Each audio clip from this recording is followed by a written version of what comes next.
City Council meeting of January 24th, 2011 to order. If you would please join me in the Pledge of Allegiance.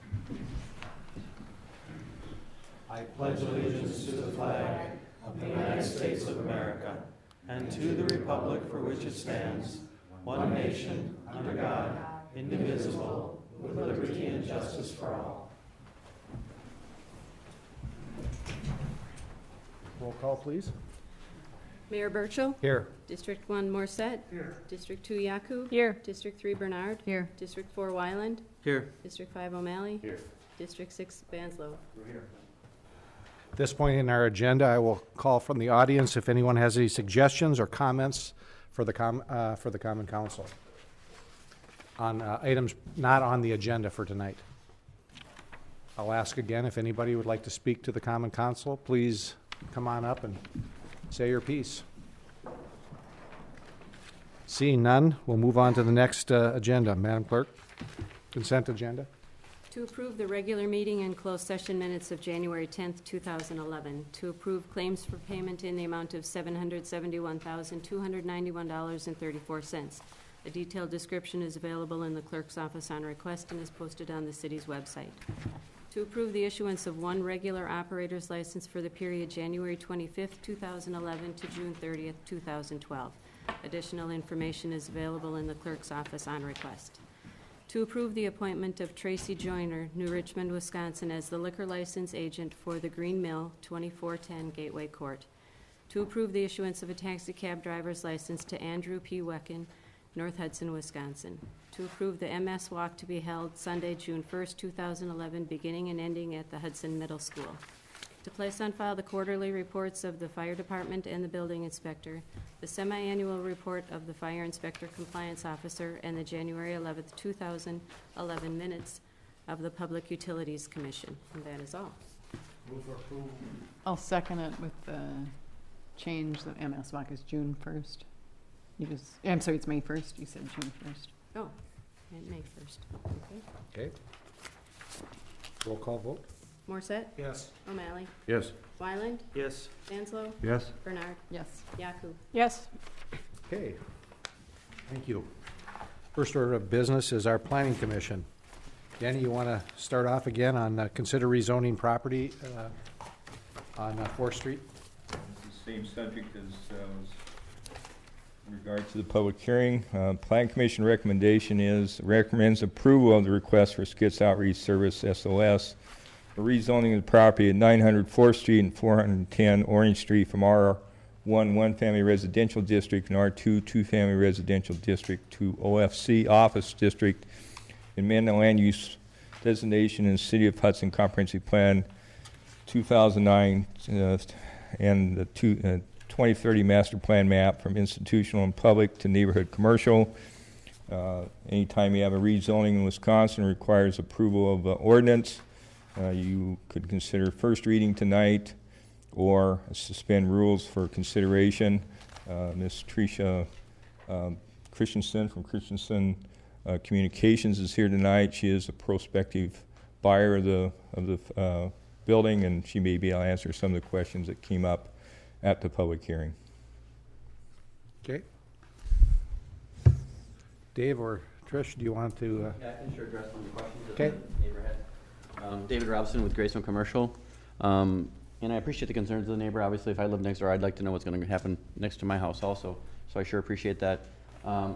It's the intent of the buyers, Christensen Creative. They currently operate out of an office in downtown Hudson, and they want. And Tricia lives in the area, about a few blocks away, and they operate a business that has 8 employees. They have little to no traffic from the outside public. They generally go to make calls at their client's residence or their place of business. Their operating hours are from 9:30 to 5 Monday through Friday, so even less than most office buildings, but 9:30 to 5 is their office hours. They will have periodic office deliveries like office supplies and things like that, but those office deliveries would generally come in off of 4th Street, not on Orange Street, so it shouldn't affect this neighbor. And your question pertaining to the structure, the intent is to leave the structure as it is from the exterior. They'll make some modifications on the interior of the building to make it more compatible to office use rather than what it's currently used at. But there is no intent to make any substantial or significant changes to the exterior of the building. Clearly, they don't intend to tear the building down and build a new building there. Okay, and then there should be substantially less traffic than they currently have, because obviously when they have their skits, there's lots of traffic, and it's nights and weekends, which is when they do most of their business. So you won't have that night and weekend traffic. Do you have any other questions? Did you have any other questions of them? Did they answer most of your questions that you had? Yes, pretty much so. Okay. Any comments? I'll move to suspend the rules. Okay. Is there a second? Second. We had a question in the, yes, sir. If you could come up, give your name and address, please. My name is Jim Rush. I formerly lived at 420. I still own 424 Orange. My ex-wife owns 428 Orange. She's not here tonight, but we both have concerns if this is a spot rezoning, if that's a proper thing to do. I was concerned about traffic. I'm sorry I got here late. I had to make a stop along the way. I presently live in New Richmond and had to close up my wife's store, so that's why I'm late. I'm concerned about traffic, and especially with the daycare, using the parking lot for office traffic during the day. A lot of kids around and don't know what the traffic volume will be. Concerned about possibly spot rezoning. And then I'm wondering how this relates to the fellow who bought the old red county courthouse and wanted to convert that into office space, and I think he was required to use it as a residence. So it seems to me it's not fair, but those are my concerns. Thank you. Thank you. We had a motion to suspend the rules, and there was a second. Roll call vote, please. Morset? Yes. O'Malley? Yes. Wyland? No. Vanslo? Yes. Bernard? Yes. Yaku? Yes. Okay. Comments? The two questions. I was just curious why we didn't choose to do a conditional use permit versus rezoning. If I can ask Denny that. The property owner requested rezoning. Because it does, by rezoning it, this is one application, but we don't know what the next application is going to be, and we have no control over the next application. By rezoning it, it's a permanent change to office, neighborhood office, which we know across the street is neighborhood office, and that seems like it would be okay. Can you enumerate neighborhood commercial for everybody so we understand what could be in the parking lot? Well, generally what could be in the parking lot is the office use, and also because they have an agreement with the daycare center, you're gonna see those two uses primarily. If they want to let somebody else use it, which would be their prerogative, but it's going to be the use of the two properties. I guess that just so that everybody's on the same page, what's applicable in office and neighborhood commercial, what usages could go into those two properties? Well, the office primarily is purely an office use, except the zoning ordinance was permitted not too long ago to allow up to 15% of the floor space to be used for food services, coffee shop, or a small retail area. So right now, that's essentially what would be used for. Mm-hmm. And neighborhood commercial, that allows? Well, neighborhood commercial is more could be retail uses and other considerations, but the neighborhood commercial is the land use designation under the comprehensive plan, not a zoning classification. Right. So this wouldn't allow a commercial building to be built right where the parking lot is? No, because they would have to provide off-street parking, and that's not. I just wanted to enumerate that so when we're making the decision, everybody in the audience understands what we're deciding on. So this is office usage for both of those properties. Maybe a coffee shop. Move to approve committee recommendation. Is there a second? Second. Well, is there a number here? It's ordinance number Yeah, you have to adopt the ordinance. 1-11. Okay. Second. And Any other discussion? And the reason we suspended the rules is to help the sale go through, right? Otherwise, we'd let more time for more comment. Well, there was a chance for comment at Plan Commission, correct? And tonight. Twice. Tonight. Yeah, that's true. Anyone else have any input? Any questions? Hearing none. All those in favor? Aye. Opposed? Motion carries. And must say, I've done some business with the business going into this facility. They just helped the St. Croix Business Park update their website. About 95% of the time I spent with them was over the internet and not at, in and out of their facility. So a lot of their type of business is done by this communications company is done by the internet. So. Thank you, Denny. I appreciate the conversation so all the audience understands what was being discussed. Okay. Item 4, consider changes to the city procurement policy. Catherine? You have a memo from me regarding 2 changes to the procurement policy, and this was, I think, 2 meetings ago. The first change that is the draft and suggested or proposed changes on page 2 of the memo is to allow for a local preference in the city's procurement policy. If you recall, there's been a few times where the bids, 2 lowest bids have been very close. One has been local, one has been not. And there really wasn't anything in the city's procurement policy that would allow the city to prefer a local bidder over a non-local lowest responsible bidder. And so the council asked me to look into whether that could be done and then to prepare some suggested language. For contracts that are not regulated by state law, as I said in the memo, there's nothing that would prohibit the city from adopting a local preference. The public construction contracts in amounts over $25,000 are regulated by state law, and you are required to award the contract to the lowest responsible bidder. As I said in my memo, there's just policy considerations, pro and con, on this issue.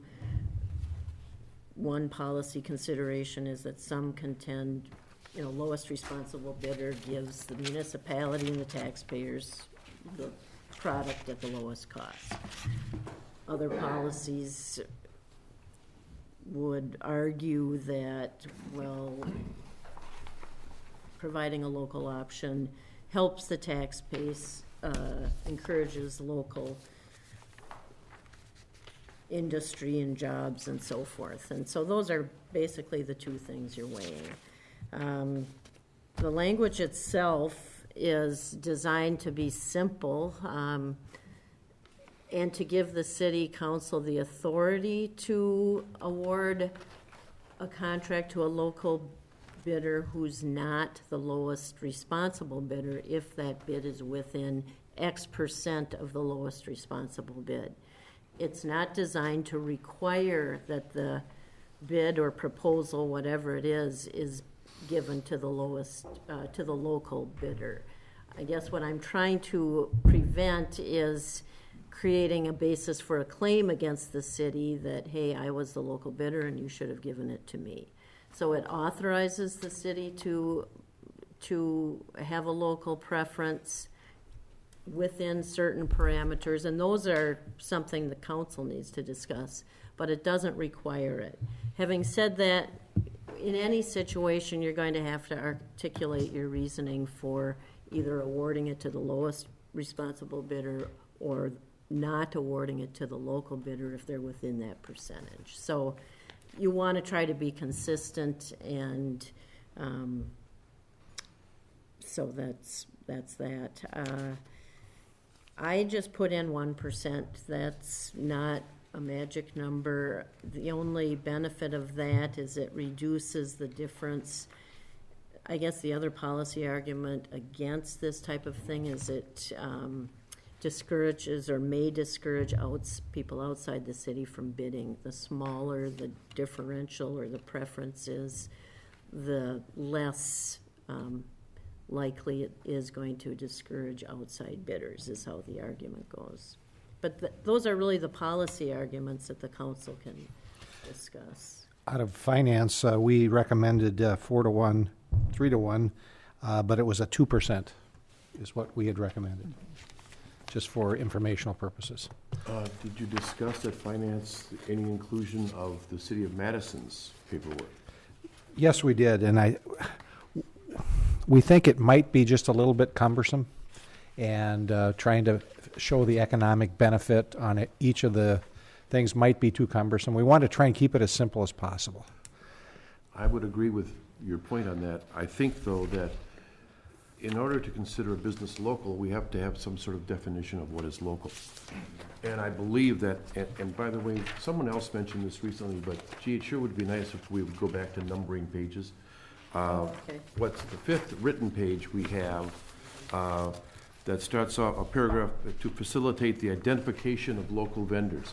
I think the city of Madison has given us a pretty good set of guidelines here as to what is local and what is not. So that anybody bidding for any kind of service or product under our procurement policy would be able to use all 3 or 2 out of the 3 criteria listed here as to, we assume their building is in the city and they're paying taxes, and that's good, but where's the ownership? I mean, we have some restaurants here in town that are paying taxes but are not owned locally at all, and I'm sure there are other companies that fit that same identifier. So I would like to see the inclusion of the middle of that page, the portion of the employees, the portion of ownership, and the portion of business servicing within the local area, and that they should meet 2 of those 3 criteria in order to be considered local. It's one way of identifying what's a local business and what isn't. Makes sense. Again, what I put in the proposal is just located within the city, and the only reason for that was to keep it simple. But the city certainly, or the council can certainly discuss, doing something a little more detailed. It will take more review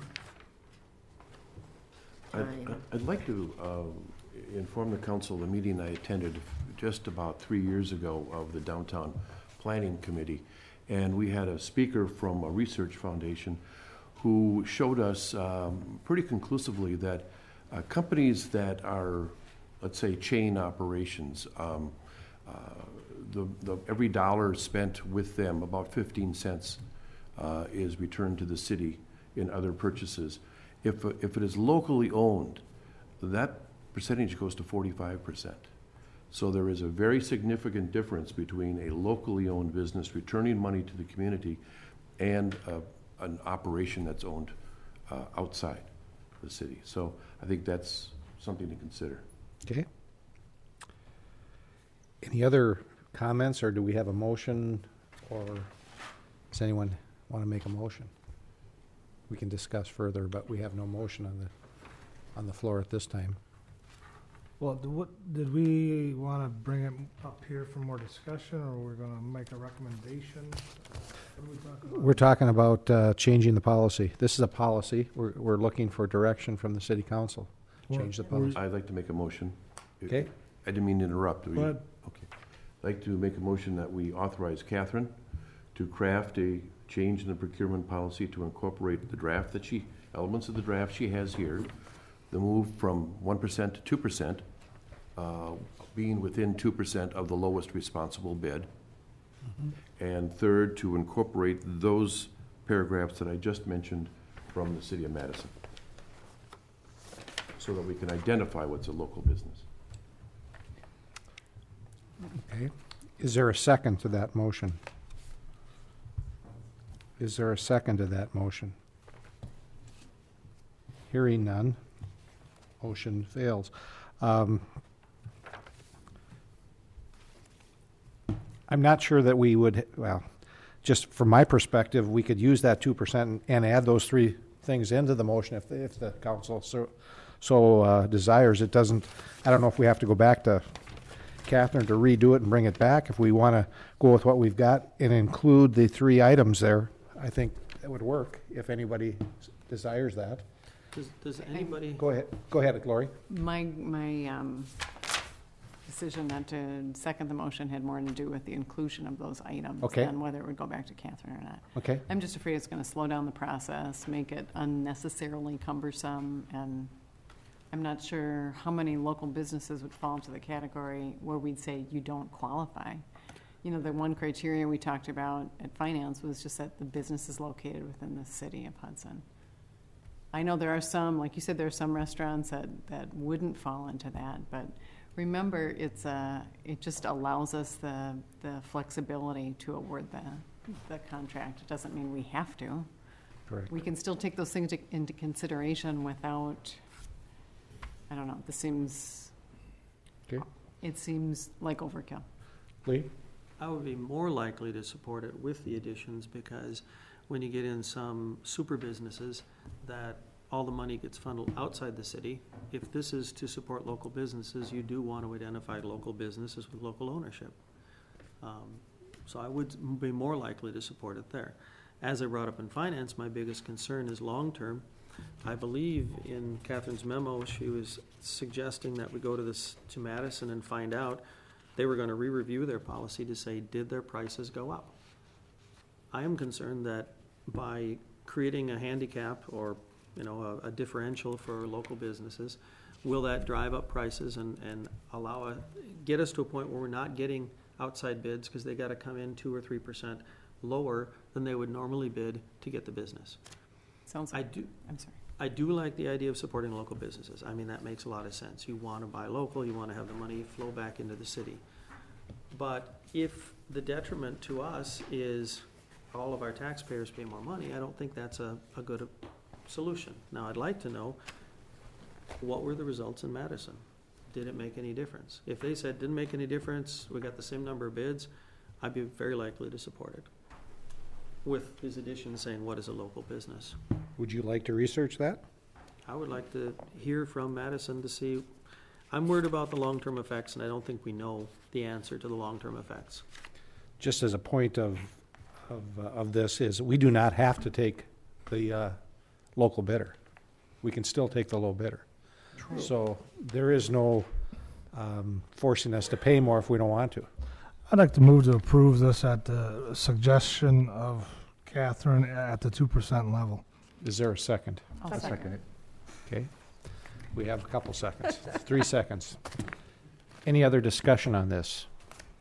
Gee, I wonder how the vote's going to go. Well, I think Lee's got a valid point. There's no rush on this. I believe that the question of whether or not a price goes up, it maybe not at all, but even if it does, it's got to be less than 2%. And I believe with the formula of 15% as opposed to 45% being returned to the city for a locally owned business, you recoup that money anyway. Not to the city coffers, but to the city economy in general. I'm troubled that we would so loosely identify a local business as, hey, if you own a building in the city limits, you're a local business. Let's not neglect what these super stores, as you suggest, have brought to the city coffers. As far as the bigger chains, as you said, or the superstores that you're suggesting, let's not forget what they've brought to our tax base and what they've given to the coffers of the city, impact fees and tax relief and employment. Well, we don't want to go there because we can also talk about what they've taken away from the city in local businesses. Mary. Can I say something? Yes. I would be more like. Mary has got the floor, please. I think the way Catherine has drafted it is keeping it simple. I think looking at Madison's route makes it complicated. I think the reason why this came to a head to begin with is because maybe most of you didn't, but I know I took a lot of heat for my vote in the last time with the squad cars. And the reason why I voted that way with the squad cars is because I thought my hands were tied and I had to go that route. This has given us, in our own way, a loophole to look at another option. If and it's making another option available to us to look more locally when it's within a certain percentage. I think it's simple, I think it's clear-cut, and I think that we just needed something to be able to give us, to untie our hands a little bit, so. Okay. I think. Lee? Oh, go ahead. No, go ahead, Rich. I think the simple version, allows us to vote on whether or not it's a 45% owned or 15% owned. So when it comes before us for decision-making, we can apply that without having it written into the policy. Because it says very clearly here, exceptions and limitations to the local policy is that the city is not obligated to apply this local preference policy. May I Well, let me, bounce off that for just a moment? So I've got two businesses that are local. They're within the city of Hudson. One of them gives us a bid that's 1% lower than the other one, but one of them's locally owned and one of them's owned out of some other city. We will have to take the lower bid. No, we don't. No? But the point is that the answer here says we have two local bids.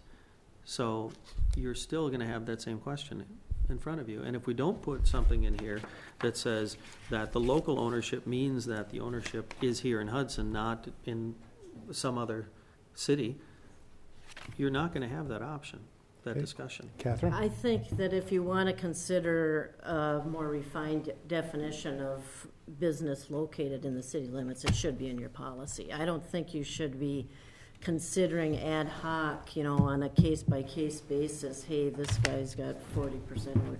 If that's something you want to consider, I think you should take the time to at least have language in there allowing you to consider it. But, I just, I don't think you want to be making it up as you go along. I would appeal to the motioner to give Catherine the opportunity to find the information and to bring us back one that's crafted that we can agree on. Okay. We have a motion on the floor and a second. Is there any other discussion? I guess the one thing I would mention, I don't know what you guys are envisioning for, how these local businesses would meet this criteria, but I'm envisioning where it would slow down the process. We'd be asking a fair amount of work from local businesses for what may be a $5,000 purchase, and they might say, you know what, I'm not going to bother. And so we could be discouraging some of our local businesses from sending their quotes in because they've got to meet this special criteria. I don't know. I'd like to see us implement it, see how many times it even comes up. We may be overcomplicating the issue. Okay. Anyone else have any comment on it? Well, I, for one, would really like to help locally owned business. It's the smart thing to do. And I would like a definition of a locally owned business so that I would know which ones to help. That's why I believe, Catherine is envisioning lawsuits. I just want to help local businesses. And the way this is constructed right now, I would like to vote no to the current motion because I would like a better motion. I don't want that to seem like I'm voting against helping local businesses, but I would like to see a way for committees and the council eventually to identify locally owned businesses. It's quite obvious if we get a bid from Home Depot, we know that that's owned in Atlanta, okay? But there are lots of other businesses that may have very similar bids. They will be within 2% of each other. I would like, all other things being equal, to give that business to a locally owned. But you voted no the last time we had that opportunity. Now, regardless, we didn't. You had the opportunity to vote yes on the squad cars, as Mary pointed out. I don't understand why why we're complicating it, and this will solve the problem of that very issue you're getting at. No, it won't, because you don't know what's a locally owned business because you're not asking the question. The question, as it's defined now in our policy or proposed policy, is if it's in the city limits. Right. But it may not be locally owned. It does not have to be locally owned. It does has not. to be located. Located within the But I city. think And part the of the theory grief that we is took they're was paying that the amount of taxes that the business that we turned down was bringing to the city. And I think that's a point that Randy was making earlier, that whether it's the point of the fact that the businesses within our city limits is bringing a tax base into the city, whether it's stationed in, or its home office is in Atlanta or Hudson. It's within our city limits right now, which means it is bringing taxes into our city. Okay, is there any other discussion on this? If not, all in favor of the motion? Aye. Opposed? No. I'd like to see a better motion. Motion carries 4-2. Oh, yeah. Then we have the it- last page, which would be the procurement revision on how we solicit and gather the bids. Anybody have any questions or issues with that? Just to refresh your memory, this is the one where we're trying to be a little more refined or explicit on what the procedure is for, again, it applies to contracts that are not governed by the state competitive bidding law, but setting up a procedure whereby the department head drafts specifications, publicizes them. Any proposals or bids are sent in to the city administrator. They're reviewed with the department head. If someone has a better idea or the specification, it turns out needs to be changed, that is then put out to all the bidders and they can submit a new bid. It was to kind of tighten up the procedures within the city for reviewing proposals and bids on non-regulated, state-regulated contracts. Any comments, or is there a motion on it? I'll move that we approve the revision. Second. A second. Any other comments or discussion? All in favor? Aye. Opposed? Motion carries. Next item on the agenda is an application approving a Class B beer and Class C wine license for Jason Jones doing business as Kaladi's 2-0, contingent upon payment of outstanding property and personal property debt for address and receipt of his beverage server course certificate. Move for approval. Is there a second? Second. Any discussion? All in favor? Aye. Motion carries. In your packet, you received a review of the parking utility fund, and this is for discussion purposes only. We talked about it in finance. The information has been forwarded on to safety, and safety is working on that. They've contacted the chamber. They're going to have a meeting on February 3rd to discuss it. This is a result of a payment in lieu of parking policy that we put in place in April or June of last year. And we've had our first person come and ask about that. And our objective here is to find long-term parking, find the funds to buy long-term parking. And what I propose for you folks to take a look at, and again, this is just a thought process to look at. On the back page, I gave you a copy of our parking utility and where our funds come from, where it's been in the last couple of years. We spent $200,000 to buy the library lot, and that money should come back when the library is sold to the library board. But I think Mr. O'Malley had made a comment maybe at the last meeting about trying to establish a fund so that we have the money available when we find some land for parking, not necessarily on just parking, but we have the money available to spend when we would find a place. Again, we can debate whether or not there's a parking issue today. I think we did debate that issue a little bit at public or at planning the other night. But I think it's a two-prong attack that we're going to try and look at. I just wanted you to take a look at this, and there's no recommendation other than what do you think about it? Is there any comments? I know Lee had some good comments about different kinds of enforcement, whether we enforce longer or not, but just wanted you to be aware of this, and if you had any discussion items tonight at City Council or your thoughts on it, give us a little sense of direction. I know safety's working on it, and we're working on it on trying to think where we had it the last safety meeting. So any comments? I like the proposal. I would support it. I think it's, going from $5 to $7 for the initial parking fine isn't that severe. And the only thing that I would even consider, but it may be too much administrative work, is increasing the fine for repeat offenders. If you've got somebody here who chronically violates the parking meters, I would like to see the fine go up for that. I don't know if that's difficult to do or not, but the first violation could be $7. Second might be 14 or 15, and increase it each violation, because if they're chronic violators, I think they should be sent a message. Okay. But 50 cents an hour, or 50 cents is I don't think that's unreasonable. I know in Stillwater, I can't remember exactly what it is, but it seems like I have to put $2 in a meter every time I go there, so I don't think our 50 cents is out of line. Okay, anybody? I just want to caution that we are asking the input from the business owners downtown, and that's why we've kind of waited to get the downtown committees, Mary Scott, that's on, so we get the right info and make a good decision on the policy. So these funds are actually going into an account for parking expansion for the city of Hudson. At the present time, no.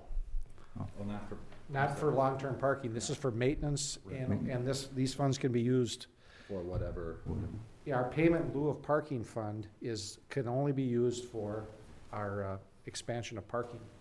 And what I'm proposing or talking about is taking some of the funds and putting it into that fund so that we can't spend them except for expansion of parking. That's the goal, if there's funds available. The parking utility fund that's shown on there has to be parking related, but it isn't specific that it has to go for parking lots. It could be to replace all the meters in the city if the council so chose to do. And we use it for resurfacing and striping and those kinds of things. Why do we use meters instead of those little boxes that you go up and put your money in and get a little ticket and put it in your windshield? Is there? I don't know.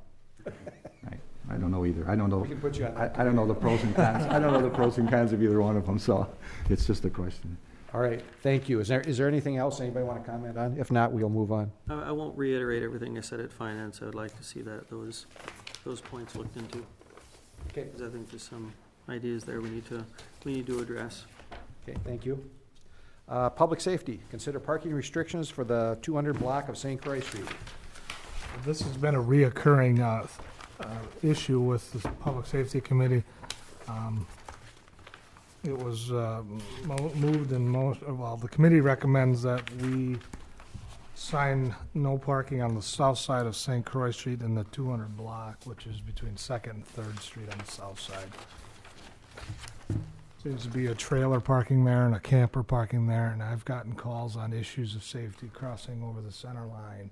So now that it's become more of an issue, I think some action needed to be taken, and that's Is it the an recommendation. enforcement issue, Randy? Or Marty has had the opportunity last year, talked with the gentleman. parking overnight, is that the issue? No, he has parked there for some lengths of time, and we have taken enforcement action. And in fact, we've gone to him and asked him to move his vehicle, which he has done. But he technically, as long as he moves it every 24 hours, he can legally park it there. And there have been times when there's been a motor home, there's been a truck and trailer, and it's made it kind of difficult for traffic to make it up the street.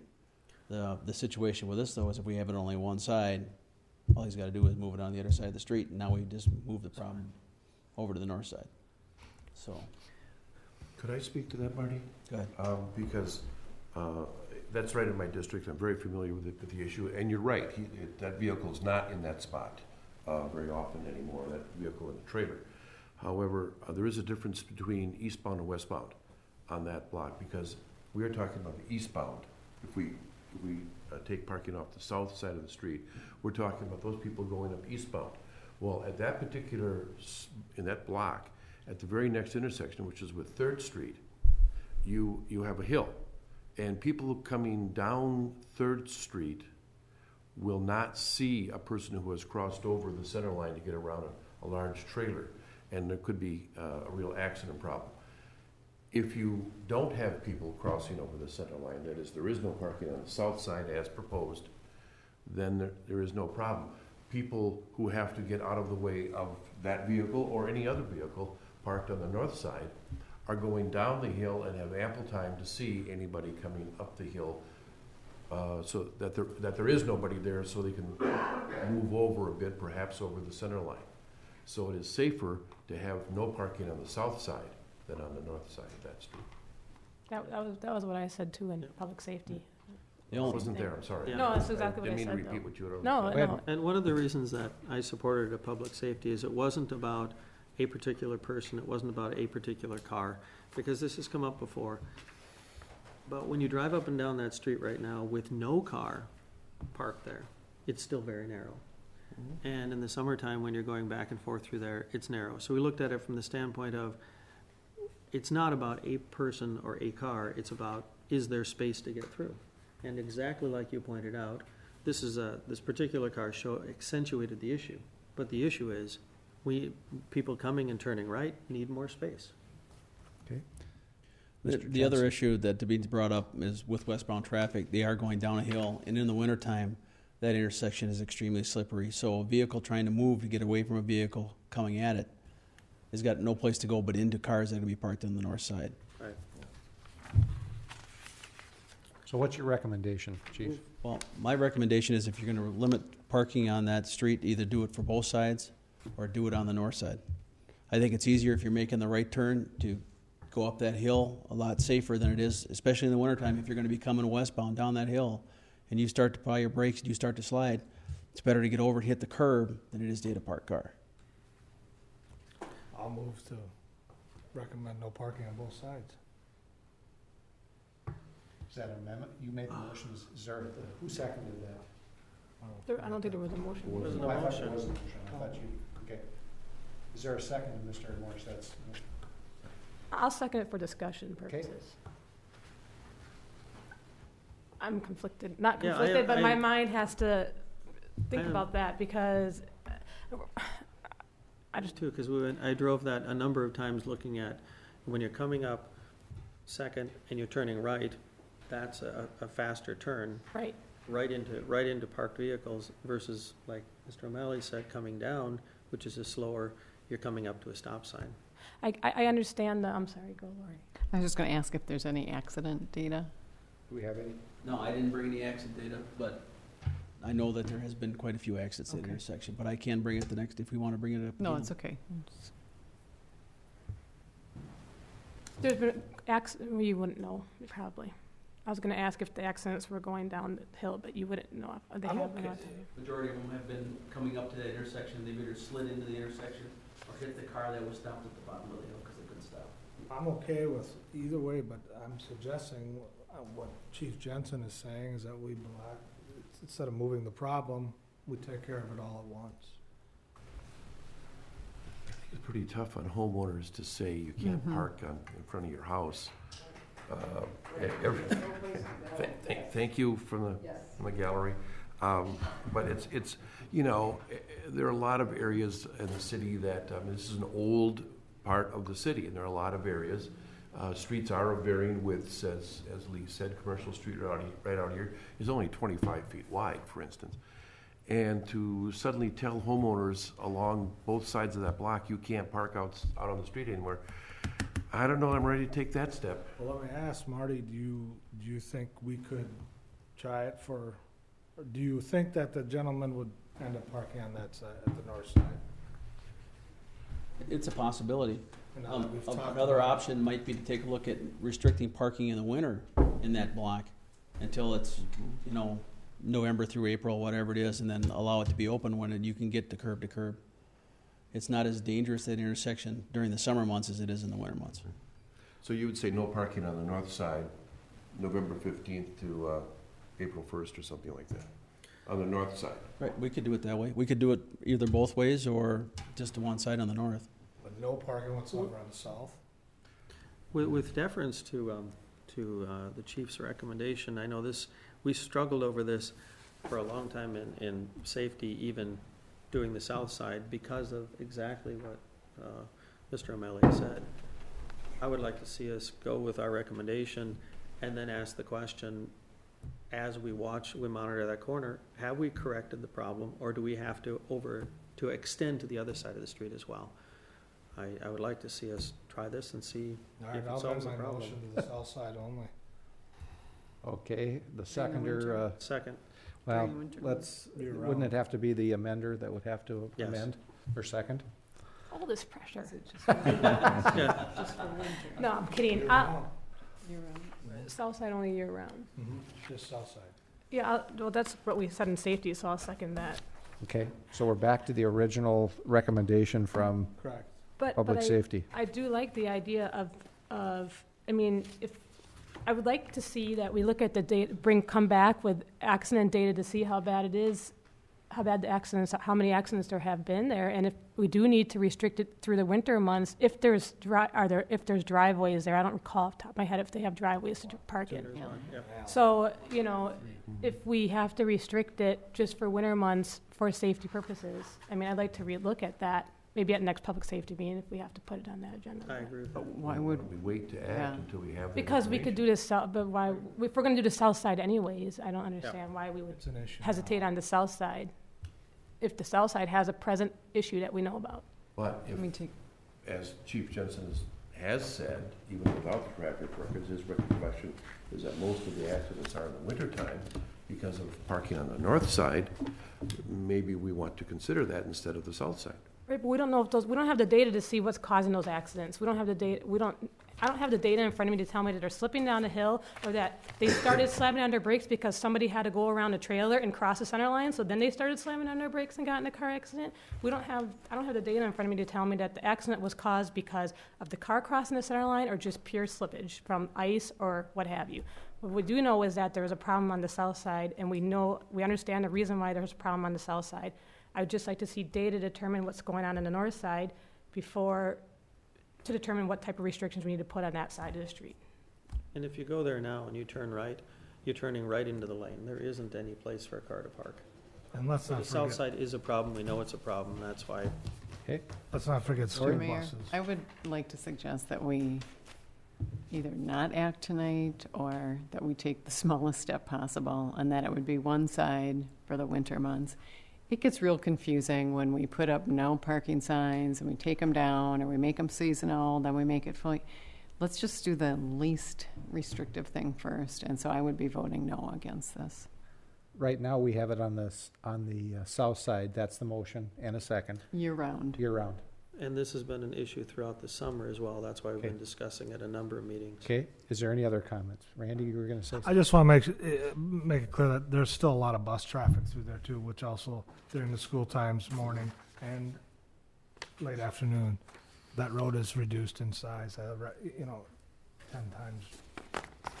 I think a trailer or a motorhome or whatever parked on the south side, no matter what time of year, is going to cause problems. You make that turn now, and it's narrow because you're coming off Second Street at a higher speed than necessarily a side road. May I make a suggestion that since the ground is quite thoroughly frozen, we're not putting up any new posts with any new no parking signs anyway. Why don't we hold off until we do get a traffic incident report from Chief Jensen? Waiting until our next meeting in a couple of weeks, I don't think would work any hardship on anyone.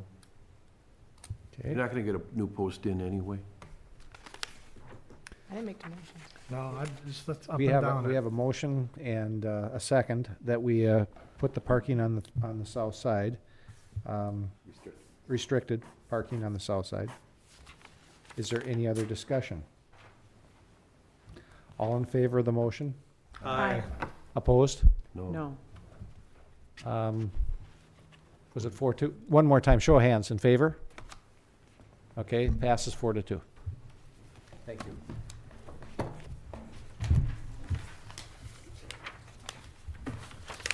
We have an update on a project, but we want to talk, Chuck is here from Bonus Drew, is going to do us a little report on our inspection for the Walnut Street Bridge. It should be up on the, it won't be? It will be. No. Could you put up the screen, please?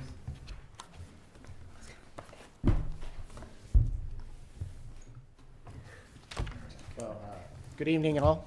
And what you have in front of you will be a brief presentation regarding the special inspections of the Walnut Street Bridge. This is the full report, and included in this is a little more detail in regards to what we observed out there, our recommendations, as well as remedial costs for some of the improvements that we're recommending. Now, this Walnut Street Bridge, as you know, is located in Lakeville Park, and it spans a portion of the St. Croix River. A little background on it: it was constructed approximately 70 years ago. It's now a prohibited. Public vehicular traffic is prohibited currently, and it does see a lot of bikes and pedestrians that use it in the summer. It is, however, does see vehicular traffic, primarily city vehicles, as well as garbage trucks on an occasional basis. So what we did to look at the load rating and do that analysis, we sat down with Public Works and the fire department and got vehicle weights and axle spacings, et cetera, to do that determination. Good news is for a 70-year-old bridge, it's in pretty good condition. We performed a load rating, and we do not, it's adequately carrying the roads it's currently seeing. And to determine the load rating, to see if we did need to restrict it at all, we looked at the heaviest vehicles, two on the bridge, one going east, one going west. So you looked at that worst case scenario that you'll probably never see out there. Now, no load restrictions are required, but there's a caveat. We talked about this at Public Works, that city staff should be monitoring it regularly, whether it's once a month or whatever. Just keeping an eye out for any sort of changes, holes develop, or anything that's a little unusual.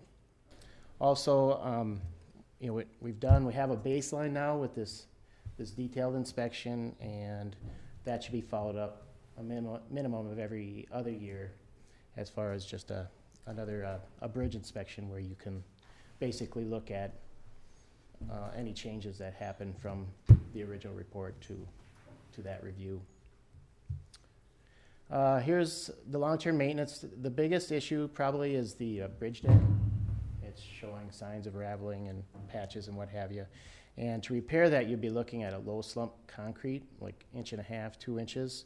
It's not just your ordinary concrete. It's a specialized product that in the greater metropolitan region, there's probably only one contractor that does it for all the bridge contractors. So it's nothing that you'll be able to do locally that I'm aware of. In addition to the bridge deck, there's sidewalk safety concerns, drop-offs at the end of the bridge. Railings are outdated with openings that are too wide. It's a little too short. And there's some deterioration underneath the sidewalk itself. Also some embankment repairs and pier spalls. And what I have now is a series of 8 to 10 pictures that kind of highlight some of the deficiencies. Tell me what pier spalls are. The piers are in the water, and right at the water line, through big ice coming down the river or just freeze thaws. It's just deteriorated some of that portion of the pier. Thank you. Mm-hmm. This picture shows that the condition of the existing bridge deck. So what our recommendation is, next 3 to 5 years, you should, sooner rather than later, look at doing this low slump redecking. Right now, we don't anticipate the need for any patchwork prior to that install, but the longer you wait, the more there's a potential for the need for patching prior to the redecking. That's an interesting picture from underneath the bridge. You can see that a hole developed, and they used woods to kind of support the bituminous that was used to patch the road.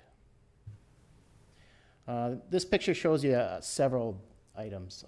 You can see the drop-off of the current sidewalk and a hazard what that is. So we are recommending this spring, there should be some sidewalk closed signs, or maybe something a little more permanent Public Works could do to make sure somebody doesn't kind of fall off the end of that. Also, you can see how much material has, over the last 70 years, has deteriorated away. More than likely, when this was originally constructed, the embankments was all the way up to the top of the curb and the sidewalk there, and then the slope would follow the abutment slope all the way down. So you can see there's about a good 2-3 feet of material that's missing. This is below the sidewalk, and you can see the deterioration of the sidewalks getting back almost to that beam that's supporting it. In this picture, there's a couple things. You can see that the embankment issue on both sides. It's a little bit hard to tell. You can kind of tell from the shadow along the curb line, but you see the approach up to the bridge, how much that road is settled over the years. And, they have done some, some ramping up to it. Also, one of the things as you look at the condition of the sidewalk and the drop-offs of the sidewalk, maybe one option would be to put that railing where the existing curb line is, and then physically remove all of the sidewalk and all of the old railing. That way you could still fish and do some other things. Again, another picture of the lack of embankments on both sides there. Now this picture is underneath the abutment, and you can see through the wave action and over time the rise and fall of the water. It's starting to undermine the abutment, and so there's some voids there. And what this summer, and we'll work with Public Works here, but there's some temporary solutions that probably should be done along the lines of a slurry and some riprap, just to minimize that ability of the water to get underneath and further pull material out of there. And here's your pier, and you can see right at the water line. So what the report does, it does outline the estimated costs for these various improvements, as well as other things that are kind of related to it. Expansion joints where the deck meets at both ends of the deck. Other options as far as underwater goes. And with the exception of some of the railing things, that should be handled this summer. Really should be looking out 3 to 5 years on what you want to protect this, this asset that you have. Thank you. Questions for Mr. Schwartz? No, could you go back, please? Pardon? I was telling Noah to. Oh, thanks. Anyone have any questions? Did we order an underwater inspection? No. What I could add to that, though, we did some probing, and we didn't, hit any of the footings, and so it appears to be in pretty good condition. The boat that was used for the probing, though, was a little bit big and bulky and difficult to do, and so before any sort of redecking's done or any sort of significant investment, you'd probably want to relook at that and do some more probing. Okay. Chuck, could you just enumerate the problem for just a second? Discuss the fact that we don't know how far down footings go on those piers. Yeah, unfortunately, we've been unsuccessful getting any sort of as-built information regarding this bridge, and so as far as those abutments and things, we had to make, we made very conservative estimates in determining our load rating, but it sure be nice if we did uncover those plans and know if those footings extend another 10 feet down or another 3 feet. So until that information's known, there should be some, every other year type of probing to see if anything's being exposed. Do we have copies of that report? Yes, they're on file at Public Works. Okay. Any other questions? Thank you, Chuck.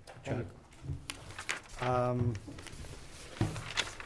think that does it for the agenda items, communications from me, and recommendations.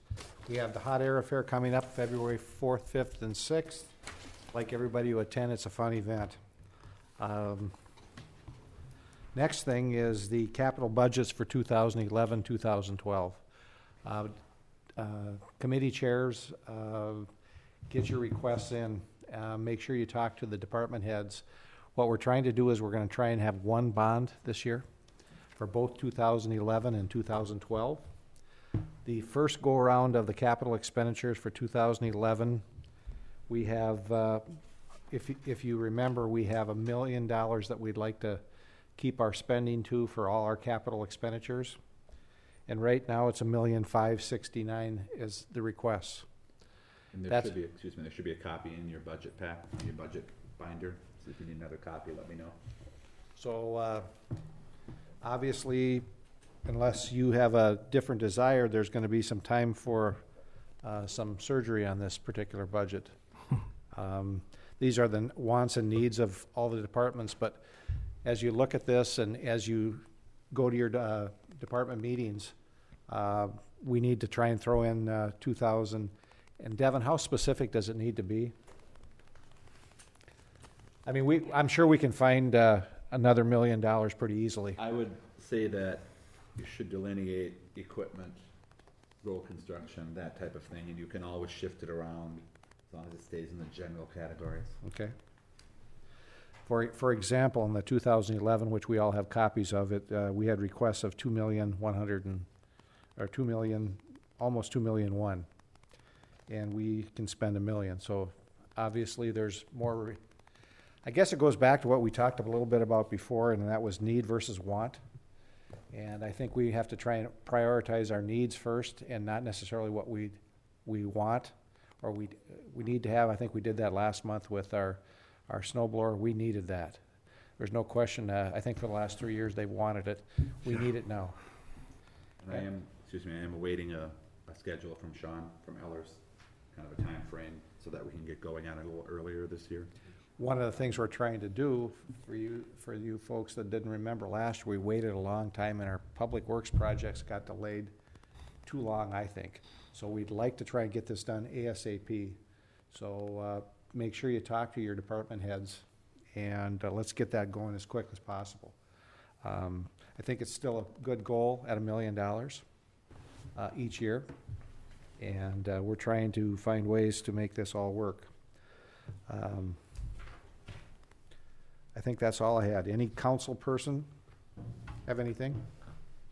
I just want to remember all the council members of their invitation to the Public Works meeting tomorrow. Be prepared for a new level of excitement. We will meet at 4:30 tomorrow. You would have gotten the committee of the whole notice on that, and there's also another meeting notice on your table tonight we'd like to bring to your attention. So. I'd just like to say, go Packers. Thank you. Catherine? Nothing. Devin? Nope. Move to adjourn. Is there a second? Second. All in favor? Aye. Meeting adjourned. Thank you.